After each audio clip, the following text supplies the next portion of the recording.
Bom, e um estudo feito aqui em São Paulo mostra que os acidentes podem piorar o trânsito, congestionamento, por até 3 horas depois da ocorrência. Beatriz Manfredini, nossa repórter, tem agora informações ao vivo para a gente. Bom dia, Beatriz, é com você? Bom dia, Kalina, Tiago, bom dia a todos. Kalina, pois é, a gente vai falar um pouquinho hoje de congestionamento. A gente está acostumado a ter bastante trânsito aqui em São Paulo, tudo sempre parado. Isso mudou um pouquinho agora durante a pandemia. Vimos aí índices de congestionamento zero, como a gente nunca tinha visto antes, uma coisa muito difícil de acontecer aqui em São Paulo.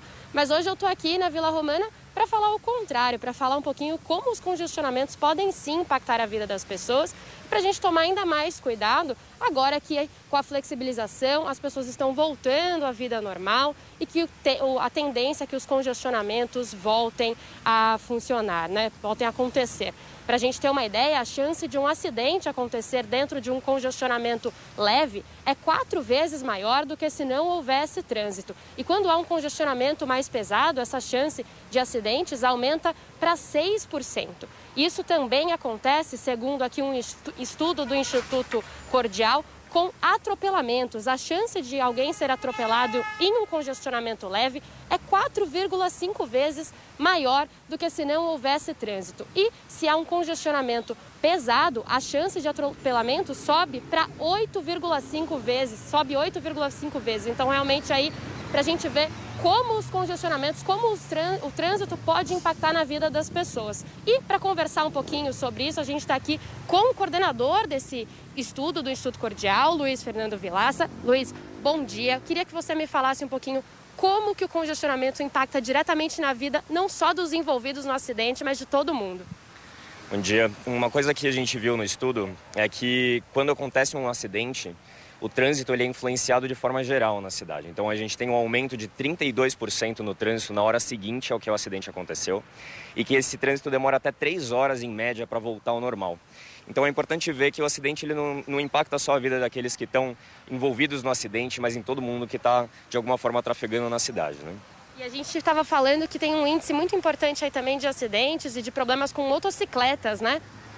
Isso, uma coisa que a gente viu é que quando você tem um congestionamento mais leve, os motociclistas eles tendem a fazer o corredor entre os veículos, né, porque os veículos estão parados, e aumenta a chance de um atropelamento por motociclista em 22 vezes num congestionamento leve, e essa chance aumenta para 90 vezes, aumenta 90 vezes a frequência dos atropelamentos por motocicletas quando você tem um congestionamento pesado.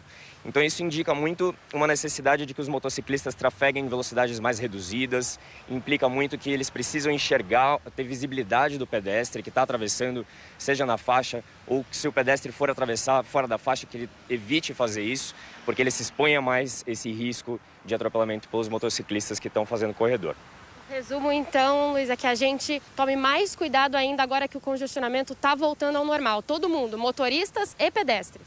Isso, esse estudo que o Instituto Cordial conduziu em parceria com a Uber, usando dados públicos de acidente da prefeitura com os dados da Uber, permitiram a gente ver exatamente isso. Assim, a gente analisou dados de antes da pandemia, mas a gente sabe que quando a cidade começar a voltar ao normal, é uma tendência de que o trânsito volte a acontecer de forma mais espalhada na cidade, então as pessoas precisam tomar muito cuidado e a gente precisa prestar atenção a quando que os congestionamentos acontecem e se os acidentes vão acontecer mais frequentemente também.